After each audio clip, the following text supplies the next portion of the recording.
Hey everyone, welcome to episode 19 of What's Up Biscotte Yarns with Julie. I'm your host Julie, filming from our store in Northvale, New Jersey. Welcome or welcome back, whichever the case may be. In today's episode, I will be sharing with you 4 different knitting patterns using 4 different lines of Biscotte yarns. That was a bit mouthful, sorry. Anyway, those 4 items would be what I'm wearing. This is a shawl that I actually designed myself last year. My partner to my left here is wearing a vest, obviously. And there are going to be 2 accessories in the lineup. One is a reversible mitten, and last but not least will be a sock pattern. So let's start with what I'm wearing. Like I said, this is a shawl that I designed last year. I named it the Northvale Shawl because I am kind of geeky and a bit of a fangirl. You throw those 2 things in the mix and here we are. So I had designed this and I had yet to name it. I couldn't come up with a name for it. And the store, this Biscotte Yarns, opened up recently around where I used to live. And being the geeky person that I am, and the fangirl that I was of the yarn store, I named it after the town that Biscotte Yarns had opened up in celebration of the grand opening, if you will. And that was before I was employed to work here as a teacher. It just kind of like worked out. The yarn I used to knit this is from the Biscotte Yarns Bissock collection. Here you go. So here's a prime example. Just because it's a sock yarn, it doesn't mean that you can't knit it other items with it. So here is a shawl, which is kind of typical that you would use a fingering weight yarn to knit shawl, depending on like how heavy and then the texture that you want your shawl to be. Anyway, Bissock is made up of 85% superwash merino and 15% of nylon. And this is in the colorway gold. I chose this color because the design, the concept I had in mind of the design is kind of like autumnal harvesting.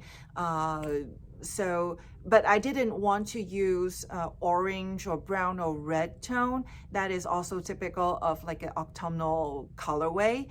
But this, I just felt like it goes really well with the pattern that I had in mind and the concept that I had in mind, kind of like fields of gold. So let me stand up and show you while I have it on. It's a triangular shawl. The wingspan comes down to here, like where my tummy is. And then if I turn around and show you, this is how far down it falls. Okay, and I'm wrapping it very comfortably around my shoulder. You can see the neckline, how it is shaped. So now I can take it off and show you this way. Here it is. I'm hiding myself for a second here. So it's a very traditional looking triangular shawl.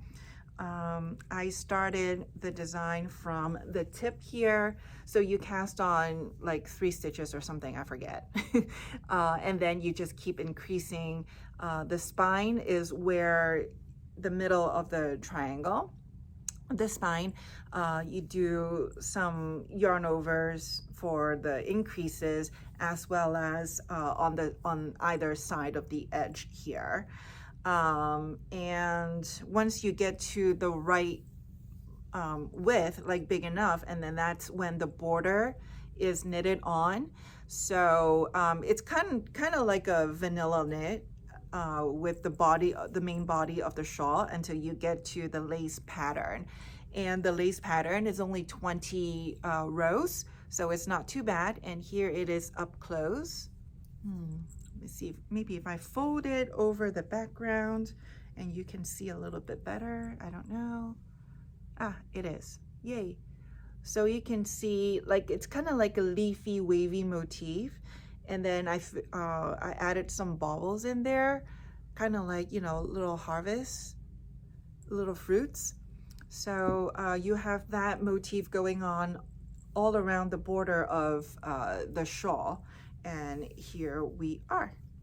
So I would say this shawl is graded for adventurous beginner,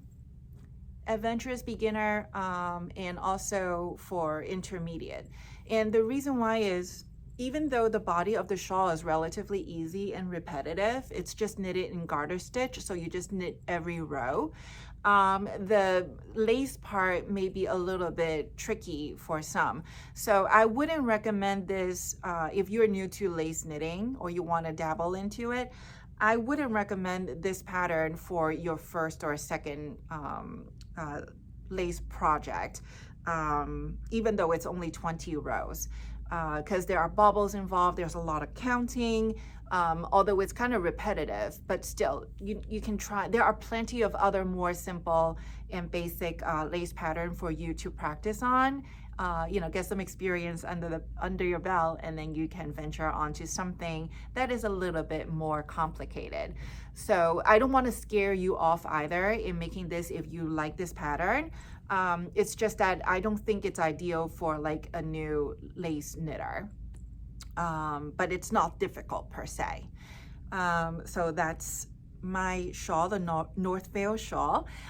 You can get a copy of this pattern on my Ravelry page, and I will have links to all the patterns and all the yarns that we talk about in today's episode down in the description box below.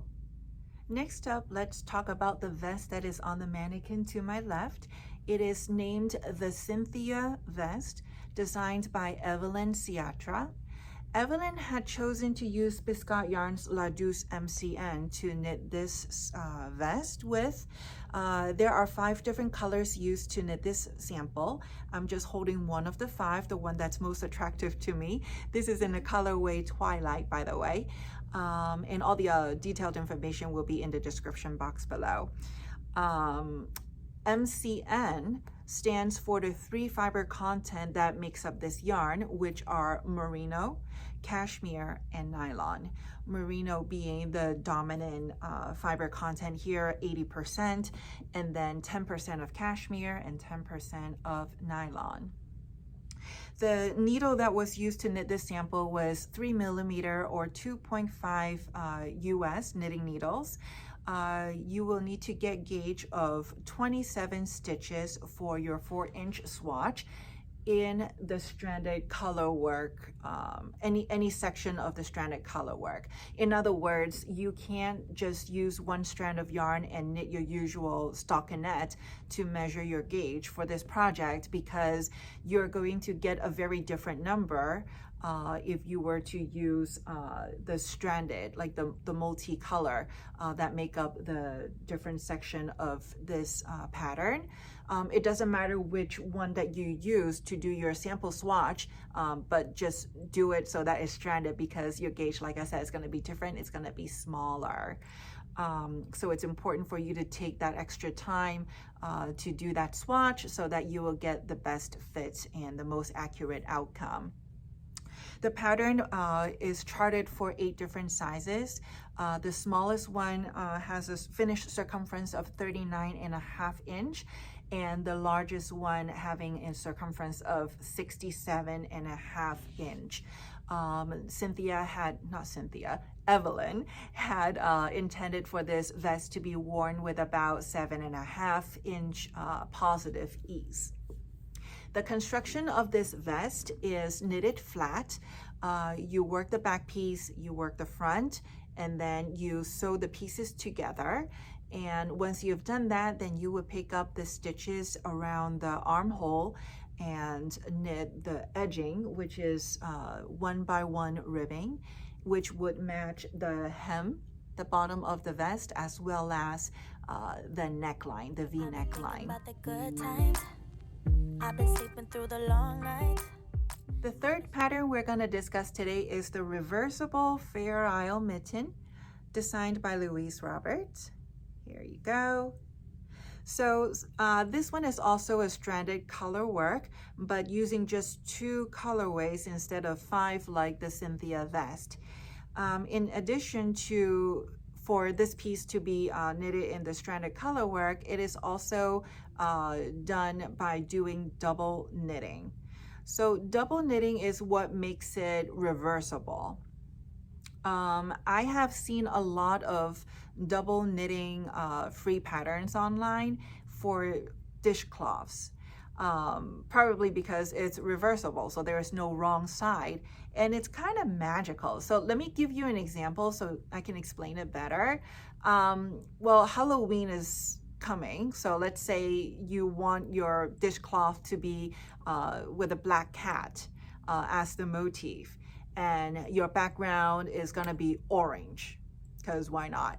So on one side you're going to see a black cat and the background is orange, and then when you turn the piece around, the colors are going to be inverted. So your cat's going to be orange and your background is going to be black. So that's what double knitting does. And let me show you this piece. So here it is on one side. I can't even say on the right side because there is no right and no wrong. And then on the other side is this. So it's still very wearable. And let me tell you, this is really, really thick and squishy. It's really, really comfy. And you know what? If you are clumsy like me and you go to a cafe and order a coffee drink or hot chocolate and some spill on your mitten, and you get it dirty, no fear. You just turn your mitten around, flip it inside out, and then the clean side will be presenting, and then you can go about your day. So the yarn that Louise had chosen for this project is from her collection, Louise Robert collection DK Pure, which is made up of 90% superwash merino and 10% of silk. The gauge for this project is 20 stitches for a 4-inch sample, 4-inch swatch. And again, you need to do the swatch in the color work, the stranded color work, to get the true gauge and not just hold it with one strand. And I would say it's more important for you to do the sample swatch for the mittens than for the vest. Not that I'm saying it's not important to do it for the vest, you should still do it. But the vest has like a 7.5-inch positive ease, so it gives you a little bit of a wiggle room. So if your finished piece turns out to be like 1 inch smaller than what it should have been, then that leaves you about 6.5 inches of positive ease, which I think is still wearable. But with the mitten, by the way, there's only one size for the mitten. If you have underestimated on your gauge how many stitches would make up the swatch, then you're probably not going to be able to fit your hand into it because there's like not much wiggle room. And the dimension, let me tell you, is 8 inches around and 10 inches long from tip to the cuff. It is pretty roomy, like, if you're thinking about, can I get away with not doing a swatch? So this is pretty roomy for my hand. It's not very thick, I don't know. But the stranded color work is not super stretchy either. So again, you don't really have much wiggle room. And if you really want to jam your hand in there and like stretch it out, then you're going to distort the pattern, the design of it, and that's no fun. So I guess long story short, make your swatch doing when you're doing the mitten, and also that way you can explore a little bit about the double knitting and how it is done. So you kind of like kill two birds with the same stone. The pattern is charted. It's written out and it's charted. Let me show you the chart just so you have an idea of what it looks like.